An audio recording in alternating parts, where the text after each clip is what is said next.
Every time that I learn with Rabbi Hoffman, something just clicks. It's not that he dazzles with big German words.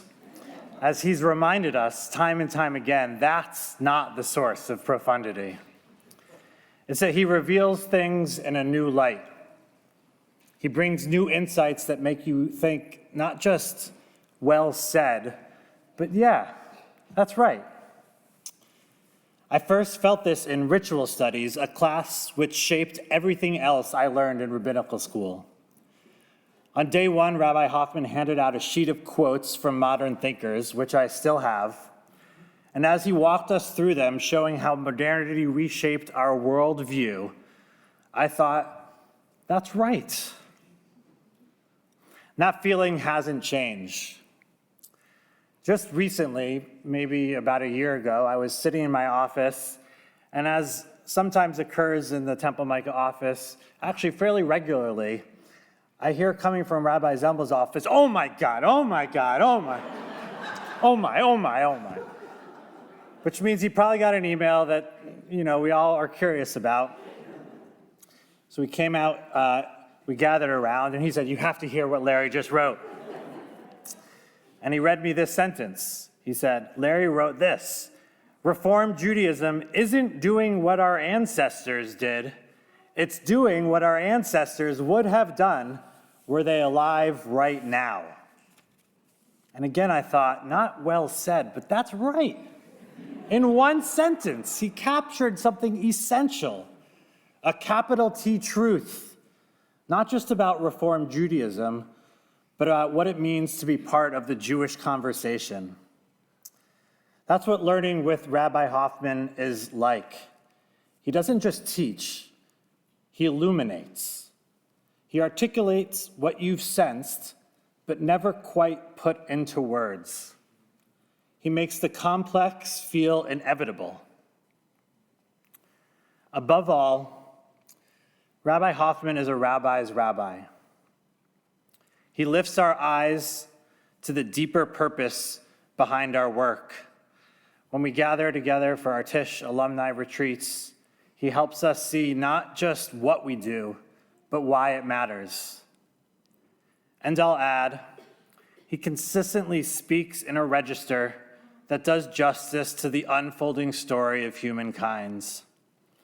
It is an honor that Temple Micah is a place Rabbi Hoffman calls home, and it is an honor to learn with him this weekend.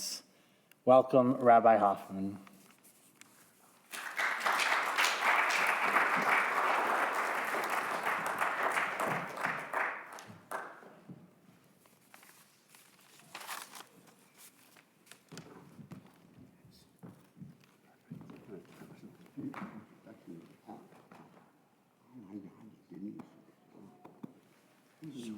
Short for you, so you get all the time.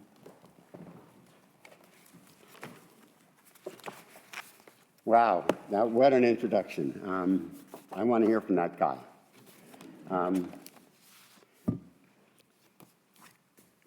I always start by saying how happy I am to be here and so on. I'm still happy to be here. Happier than usual even, because this is a chance to pay tribute to my dear, dear friend, colleague, my own teacher now, not just my student, Danny. And so in your honor, Danny, and Louise, in your honor too, because I know that you are the silent partner at home, the thought partner of Danny's. And to all of you who are my students, to be introduced like this, it's worth living to be 80, 90, 100, just to get that to happen once. Thank you so much. I so dearly love all of you who are Tisch alumni and have come here and been formed by this place.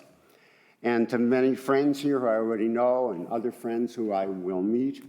Standing outside, it was my home. You know, it used to be you'd get a key to the city. That was I never got one. I'm not sure what it looks like. I guess in the old days they had keys to the city.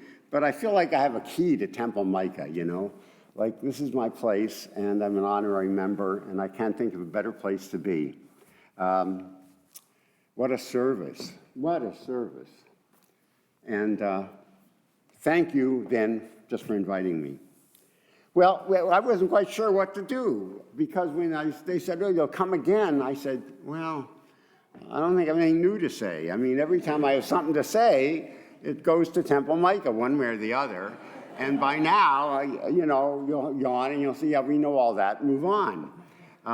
So Stephanie, who's been wonderful in helping me shape this, said to me, well, why don't you do a retrospective of all the things that you've learned and taught and that are now part of Temple Micah one way or another. And it'll be kind of a retrospective on Temple Micah as well as a retrospective on whatever it is that your way of thinking is. And I said, well, I'll do that, I guess, as best as I can.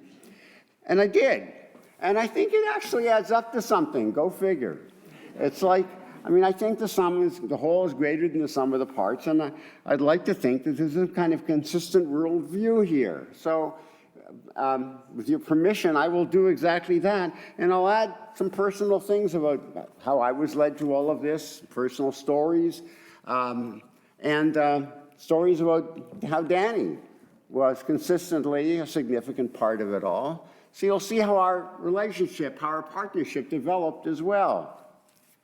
I guess that you should know, first of all, that I think of myself as a Jewish wholesaler. And Danny and the other rabbis here are the retailers. There's something to that, right? I mean, I kind of research and develop the product, which is called Judaism. And, they actually pay me to think where I work, and so I get to do all of that. And then I kind of help form the rabbis and cantors, too, who are, going to retail it to congregants. And sometimes I hear from the consumers and discover that, oh, this should be changed and so on. But the thing to say is that Danny has now become a wholesaler in his own right. Because look at all the rabbis whom he has formed and who have come back for this event and would not be who they were it not for Danny. And Danny, of course, as my thought partner, has been a good retailer too. So he's in both sides of the business. Start with personal background. Danny and I both come from conservative households, not from Reformed tradition at all. Danny was a big city guy in Chicago. He even had his own baseball team. That's another story. And I came from a small town called Kitchener, Ontario, where I had pretty much nothing of any significance, it seemed to me. I could have become a conservative rabbi. At one point I thought I would be. My rabbi was Orthodox, and I knew I wasn't him. So the next best thing seemed to be conservative, and nobody in his right mind back in Canada back then when I was growing up would be Reformed because it was considered too churchy. So I went to see a conservative rabbi, and I didn't become like him for two reasons. First of all, I went to see him, I was 15-year-old, and I had a short interview indeed. Here I am, sir, I'd like to be a rabbi, sort of like Oliver. And he says to me, do you know what Tanakh? Have you studied Tanakh? I said, I don't know what that is. He said, how about Gemara? I don't know. Do you know any Hebrew? No. I'm 15 years old, and he says to me, then give it up. You'll never be a rabbi. You don't know enough. My parents, good parents, said, we'll get a second opinion. And so we went to see a Reformed rabbi, and the rest, as you can imagine, is history. He encouraged me. The other reason, though, that I could never be a conservative rabbi is I discovered that at JTS in those days, you had to sign a document saying that you would keep Shabbat in such and such ways, and you would keep kashrut in such and such a ways, be kosher. Now, I had no objection to either one, being kosher or keeping Shabbat, but the last thing I was going to do was sign a document. I was a rebel from day one, and that's one of the reasons Danny and I got along so very, very well. Danny had the same impatience with orthodoxies. That was very clear from the start. I came back teaching at Hebrew Union College in 1973. He arrived in 1975. He was ordained in 1979. And 4 years later, he was at Temple Micah. And a couple of years after that, you probably heard this story, he came to see me in despair, saying that he needed a place where he could think. He had attended some rabbinic study groups here. Most of them were just reading their way through Jewish texts, and he just thought that was not good enough. He wanted to explore what I would now call the moreness of things. He wanted to find out about the universe. He was interested in the human condition, though neither one of us knew that term yet. He wanted to see, well, how could Judaism be different? He knew there had to be something more than what he was seeing at the time. And so he put together a group, a study group, to figure out what the more was. Now, what he didn't know at the time, and neither did I, but I figured it out a little bit, is we were redefining what Jewish knowledge is. We were discovering that Jewish knowledge, any kind of knowledge, is socially determined. What counts as the right question? What counts as the right answer? What are we trying to discover in the first place? I figured this out, actually, in response to I've never told this story publicly, I don't think, in response to a Moment magazine article that ran in 1980. In 1979, right at the end, I got a letter from them saying that they were starting an article. This is the embarrassing part. An article was going to be called Jews to Watch in the 80s. And I was supposed to write, it was one of them, and I should write a short article about what I hope to do in my life. Well, I decided I would accept the invitation, mostly because I didn't have tenure yet. And I thought, well, this can't hurt, right? In 1989, by the way, I felt like writing them and saying, you know, you should write a new article called Jews You Should Have Watched in the 1980s. But what I did say in response to their invitation was, I wanted to figure out what Jewish knowledge would look like. I thought we had to reshape what counts as Jewish knowledge. And that's sort of what I've tried to do all of my adult life after that. I'll give you one example of the difference between what Jewish knowledge became, in my view, and what old-time Jewish knowledge was. This has to do with a book I wrote called The Covenant of Blood. Real catchy title, actually. Better than my first book called The Canonization of the Synagogue Service. And so Covenant of Blood was about the history of circumcision. And what I discovered along the way by applying anthropological theory and philosophy as well, which I was putting together now with Jewish sources through time, I discovered that circumcision had been, in the Middle Ages, a male bonding rite. And that what really counted for the rabbis at that time was actually the blood from circumcision, even just a little part of the blood of the boy or the adult male. And that I was able to compare that kind of blood, which was positively valenced, with feminine blood, menstrual blood, which is negatively valenced, and figure out how these two were symbols to the rabbis of the difference between men and women, and how that governed everything they had to say about women, and that's why women had second-rate status. I thought it was a pretty good book, actually, but I was afraid to publish it, and I actually lost it. I was an old-time computer. I pushed the wrong button, gone. And then, you know what? I wasn't sad. I thought I shouldn't publish this book anyway. It's not what I want to find out. Later on, I actually found that I had a hard copy. This was a couple years later. And I made a big mistake. I asked my daughter, I paid my daughter, who needed work for the summer, my teenage daughter, I paid her to type it back into my computer. She almost left Judaism. Well, at any rate, this is a very good book, I thought, well received, well reviewed. And I was invited by rabbis in Toronto to come up and talk to the Toronto Board of Rabbis, mostly conservative and reform, kind of right-wing conservative, actually. And they would ask me questions about the book. They'd all read it in advance. I would summarize it. So at one table, just to show you what an old-time Jewish knowledge was, one table were a series of traditionalist rabbis, kind of right-wing conservative rabbis, maybe a couple of Orthodox rabbis, but not enlightened Orthodox rabbis. I'm not bashing conservative or reform. On the contrary, this is just an example of, I would say, failed rabbis, even though they knew a lot. They sat at a table, and as I'm talking about my hypothesis and where I got the information, what do you think they're doing? They're sitting like this. And every once in a while, one of them yells out, Sanhedrin 15b. Baba Basra 89a. These are Talmud pages.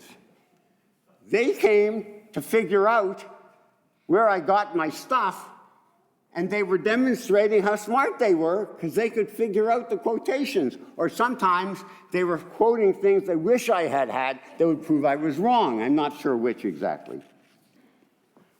Traditionalist knowledge was the mastery of text. I'm in favor of text. But it's a mastery of text sometimes just for text's sake. It doesn't necessarily become anything deeper. So good rabbis, conservative, Orthodox, or Reform, do bring it deeper, of course. But that was the difference. I'll give you another example, more important. It's still in the 1980s. Jewish feminism was relatively new. I got an invitation to go to Los Angeles and to give a paper at the first, I think it was the first, Feminist Jewish Conference, or Conference of Jewish Feminists. I was the only man who gave a paper. I wondered if that was a mistake. But I was on a panel with Marcia Falk, whom I admire greatly, and we became good friends after this. At any rate, what was I supposed to talk about? I was given this topic. Please give a talk on the following question. May women write their own prayers? Question mark.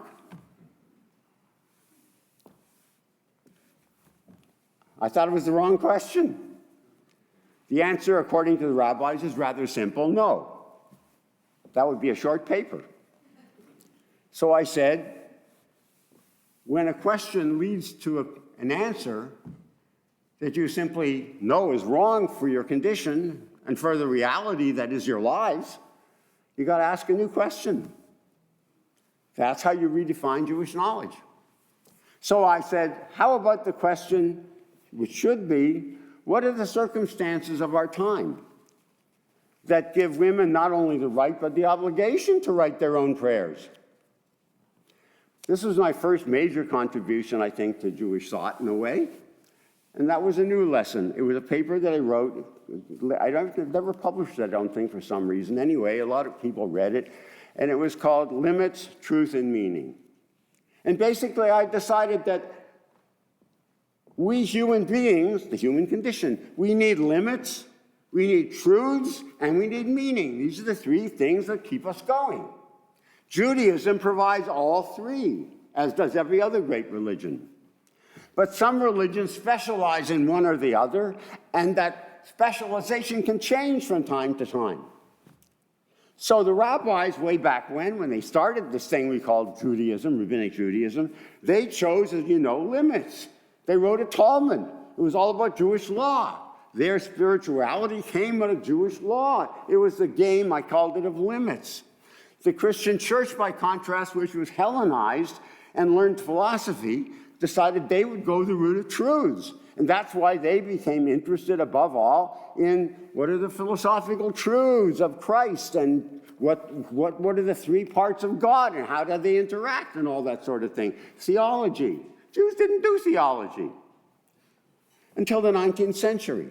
In the 19th century, because of science and because of the search for truth, and because Jews then lived in Germany, which did speak in long German words even without the philosophy, they decided we would get into the truth business too. So those rabbis left the Talmud behind in terms of law and wanted to say, what are the great truths of Judaism? And that brought us to the 1950s. And in the 1950s, after the war, when the world had fallen apart, the Shoah and so on, even in Europe was in shambles, people were looking for meaning. And so the feminist search was part of that post-World War search for meaning. When new forces were released, new energies discovered. Women should write prayers for themselves because that was the search for meaning. In this case, for meaning as a Jewish feminist, as a Jewish woman.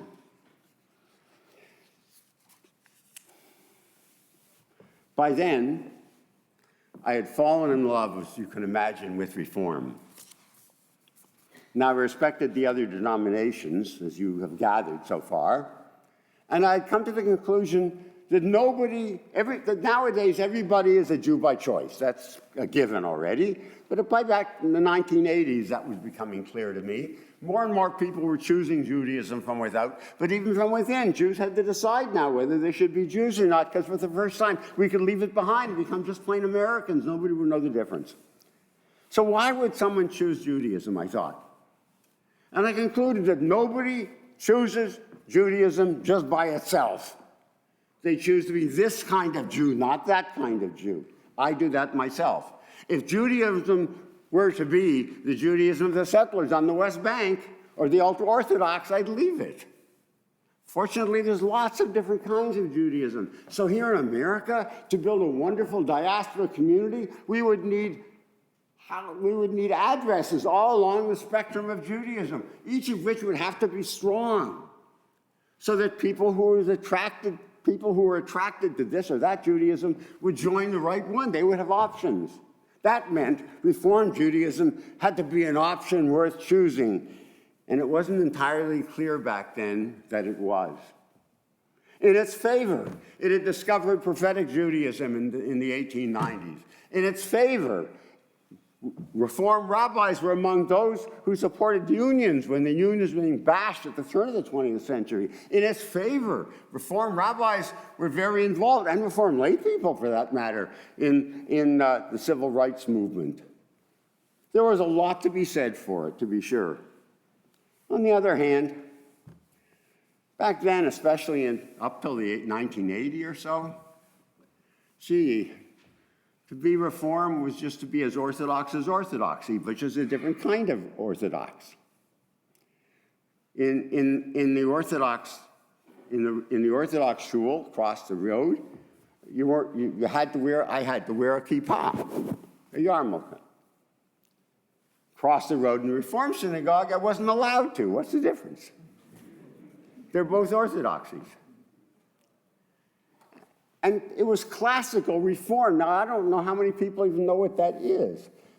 How many people know the term and know what I mean by classical Reform? Put your hand up. How many people have no idea, I can imagine? I mean, let me give you one example. It was during the presidential election between Ford and Jimmy Carter. I was lecturing at a big Reform congregation on the Upper West Side. And before I lectured, there was dinner at one of the congregants' houses. I sat next to the president. We had a very pleasant conversation, which we discussed the political situation. I found out most of the people around the table were Republicans. I was a Democrat. They all wondered why I was going to vote for this idiot Carter. I tried to explain to them why I thought, the conversation was very pleasant indeed. And then the rabbi and I left early to go to the synagogue to get ready. We went to the robing room, which is off to the right. And we all got into black robes. At one point, the president came. Presidents were allowed in. And he looked at me in my robe and he said to me, "Oh, Rabbi, I am so sorry." "Sorry?" I said. "Yes," he said. "I forgot you were a rabbi at dinner. I would never have argued with you."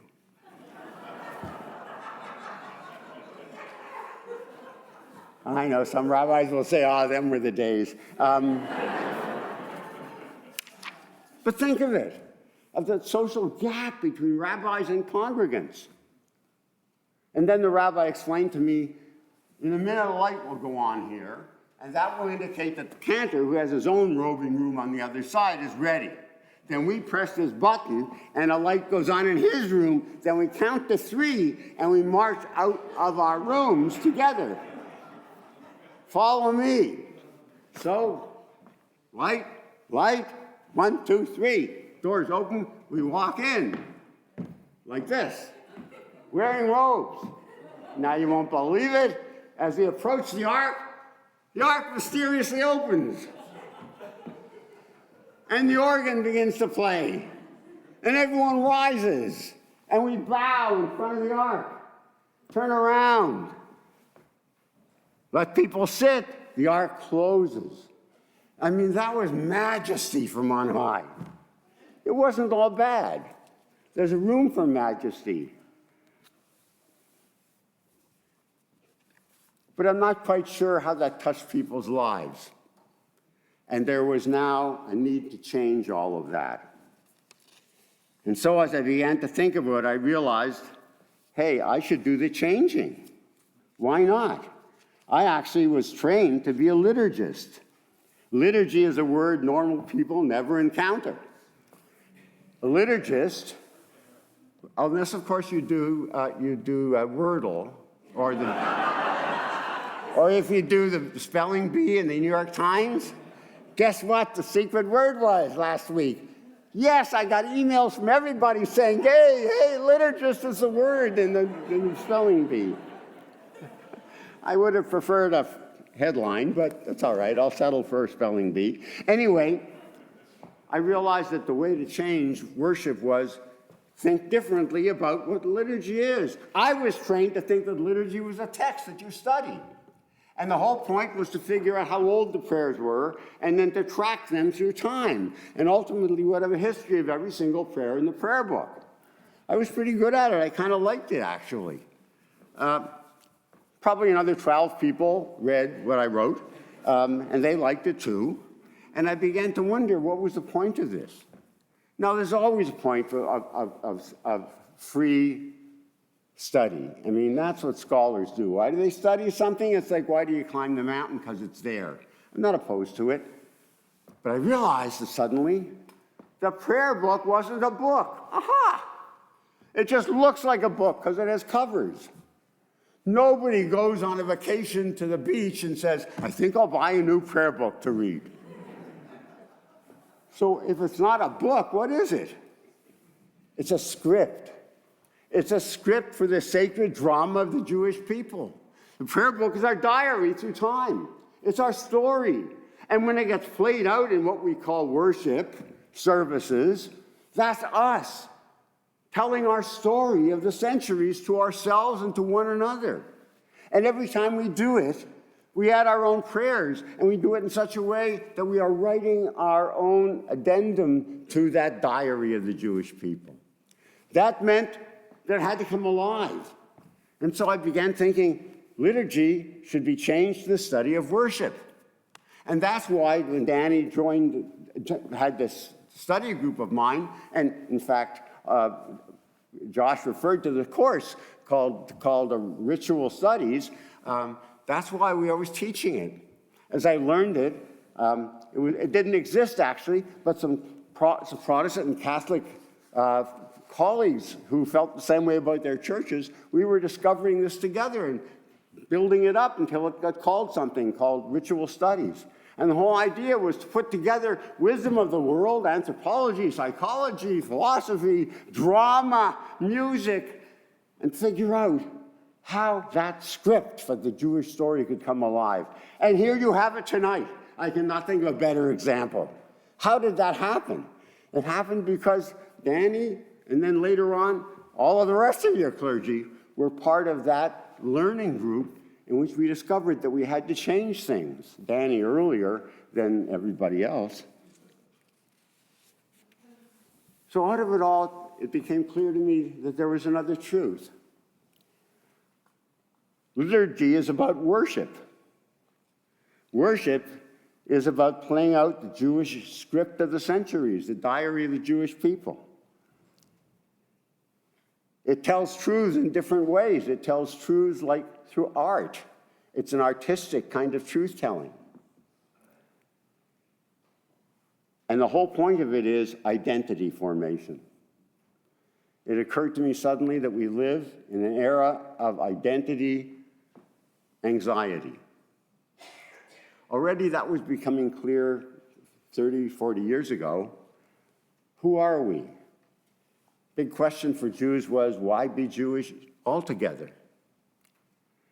And later, as we move forward in the story, this identity anxiety only becomes stronger. We'll get that in a minute. But who are we? Why should we be reformed? Our services had to demonstrate why. You had to leave services feeling proud to be a Jew, this kind of Jew. proud of what Reform Judaism is, with a message of your identity that would really matter. Identity, though, is not a single thing that an individual does. Identity is part of a group. If I were to push the imagination very, very far, a weightlifter, I would lift weights on my own, but I'd go to the gym and I'd meet with other people lifting weights, probably guys lifting weights, and we would all go out and have a beer afterwards maybe, or we would talk to each other about how much to do lift and, I don't know, whatever weightlifters talk about. I have no idea. But you get the idea. I mean, whoever we are, it's because there are other people doing it. Even monks on a mountaintop all by themselves do it because they know there are other monks on other mountaintops. So it's all about identity formation as a group. You need an institution. You need a place where people can come together. You need some way in which my identity is played out with other people. And that, friends, is the synagogue. That's what the synagogue has been throughout all these centuries. The synagogue then became hugely important to me. I understand synagogues have changed through time. They still will. They are now. But the synagogue is the institution for Jewish identity. And particularly when that identity is challenged, Jews come in droves to the synagogue. The synagogue is the place where we see other Jews, we remember our story, we remember who we are, and we remember who we must want to be. That meant the synagogue had to change. The synagogues, too, were still mired in old thinking. And at that point, I met a friend of mine, now my partner at the time, in changing synagogues, Ron Wolfson. And he and I began something called Synagogue 2000. And that's where Danny comes in primarily. Because Danny was on my list of people to join the planners of this thing. And Danny came to all those meetings. And when we planned Synagogue 2000, his fingerprint is all over it. And then he brought Temple Micah to the first conference so that Temple Micah could learn whatever it was we had to teach. And as we developed it, we ended up with the following challenges to synagogues back then. And you have mastered, seems to me, from what I can tell, though you always have to work on it, these challenges. The first thing we said is synagogues had to move from being ethnic to spiritual. You've heard Danny talk about that often enough. Once upon a time, not so long ago, we were ethnic. Why do you think people are so threatened by intermarriage? Other people can't really become Jewish, you know, because after all, how can you possibly? It's an ethnic thing. You can't teach all the ethnic stuff. That's ridiculous. But that's what people thought once upon a time back then. And to some extent, some people still do. The problem is that ethnicity lasts only 3 generations. The people who come over from the old country, and that's their way of life, they don't know it's ethnic yet. Then they have children who can't believe their parents are such greenhorns. They have nothing to do with their parents. Old Judaism. They want to be Americans in our case. And their 3rd generation, their children, who can't believe their parents got rid of it all. What, are you stupid? They love their Booby and Zadie, their grandmother, their grandfather. They want to learn all the stuff and hang out with them and they eat all that awful Jewish food that their parents gave up. And the 4th generation doesn't care. We were then becoming the 4th generation. We're now into the 5th generation, 6th generation. Ethnicity is not going to attract us. I also like bagels and cream cheese. Best bagels and cream cheese I ever had were served by an Irish Catholic in Cincinnati. Boy, was he good at it. The new Jewish food, if there is one, is sushi. So, ethnicity wasn't going to carry the day. But what would we have? We would need to have spirituality. The second challenge was we go from pediatric to adult. In those days, synagogues were pediatric. Again, my best story, which I'll give you, is a friend of mine remembers that when he was a child, my generation, his mother used to feed him cod liver oil every night before he went to bed. I got it too. It was a tablespoon. It tasted awful. I have no idea why they did it. Some medical theory, I suppose. So he says one day after he's been taking this every night, he had an epiphany, like, whoa, occurred to him suddenly. Huh, but the cod liver oil, huh, his mother never took it.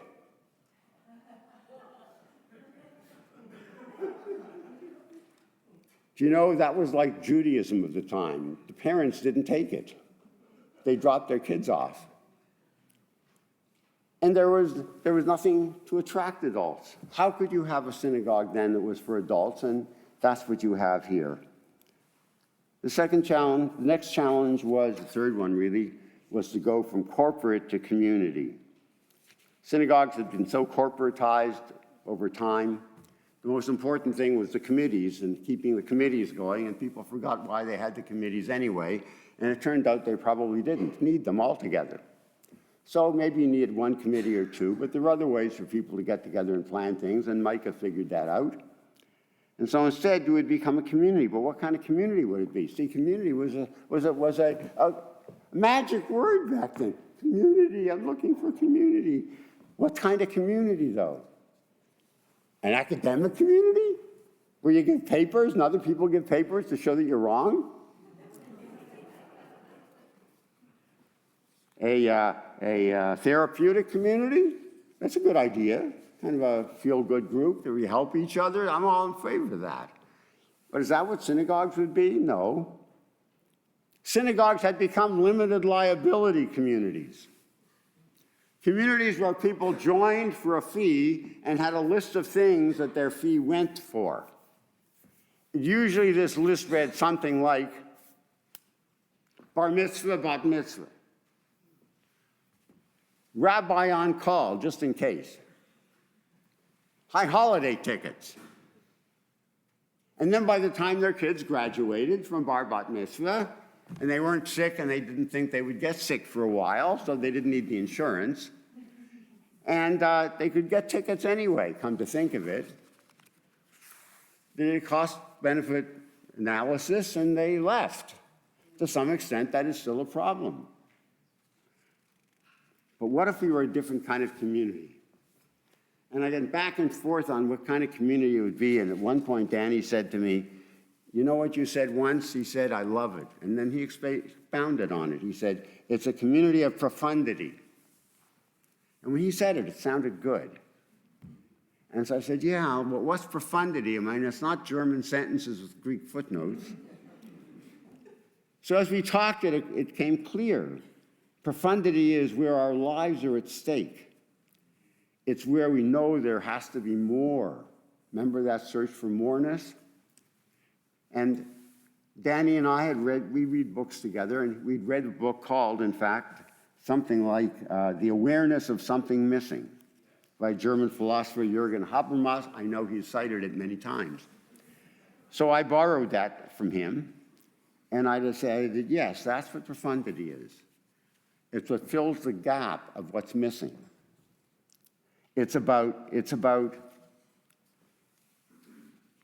the discovery of what is more. And why would we need more anyway? That led to a discussion, finally, of the human condition. By now, I had been visited by Bonnie Tish. Tish fellows are here, so the story should be told. Bonnie and her husband Danny had decided to give some money to Hebrew Union College. They weren't sure what for.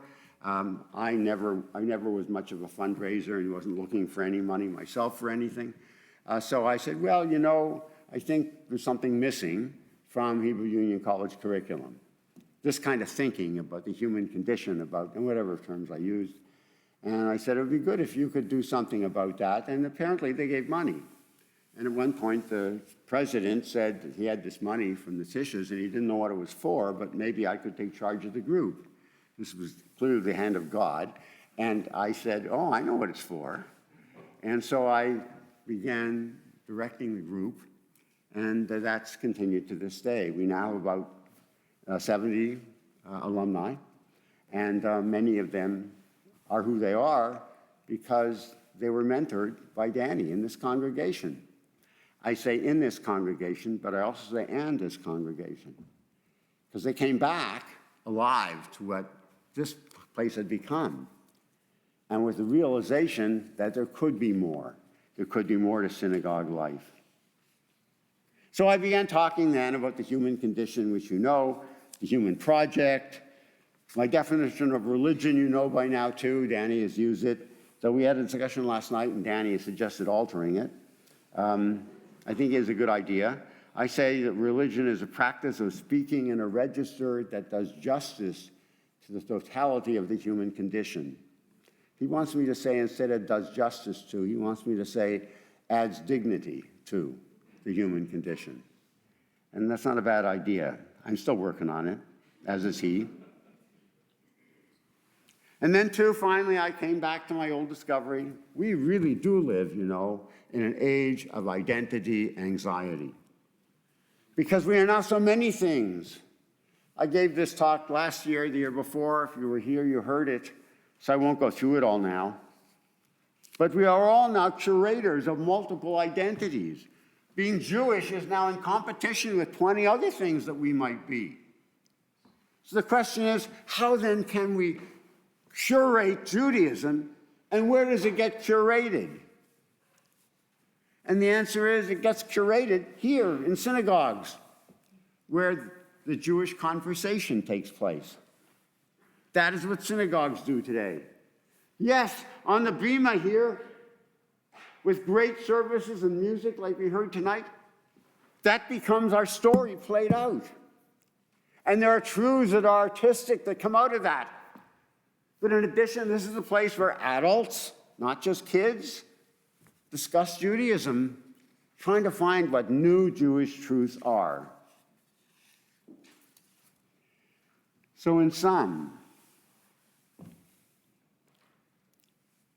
the trick is not just coming up with new examples of old knowledge. We need new definitions of what counts as Jewish knowledge in the first place.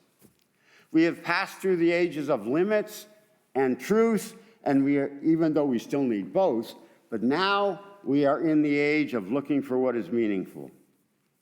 We need movements as approaches to Judaism all along the spectrum, so Reform rabbis, especially with their congregants, must reform for our time.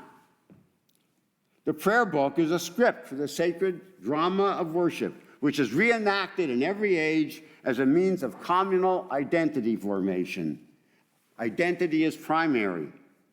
Synagogues, if they haven't already, have to go from pediatric to adult, ethnic to spiritual, corporate to community, not limited liability community, but a conversational community of profundity. That is because to be human is to be endowed with the human condition. The human project, is to face that condition and make sense of it. Religion is the practice of communicating in a register that does justice to and adds dignity to the fullness of the human condition. All of that is up for grabs today. We live in an age of identity curation. Who are we, and why should we be who we are? Synagogues become more important than ever as places where Jewish identity can be rediscovered, mostly through conversations, because religion, anyway, and certainly Judaism, is basically a conversation through time to which anyone who wants is invited to join. Now, if it's a conversation, it should at least be interesting. And that's where Danny has excelled. He has developed a Jewish conversation in this synagogue that is honest, different, and interesting. I will say I have now taught at least half the rabbis in North America, one way or the other. And I can say for a fact, I do not know a better rabbi than your Danny Zemmel. As to Temple Micah, which Danny has guided and formed alongside his other clergy who are sitting here, and alongside all of you, I have come to see that there is no synagogue I have seen that is better than this one. I do feel at home here. I can't tell you what a privilege it is to be here and to share this important moment with you. Thank you so much for inviting me.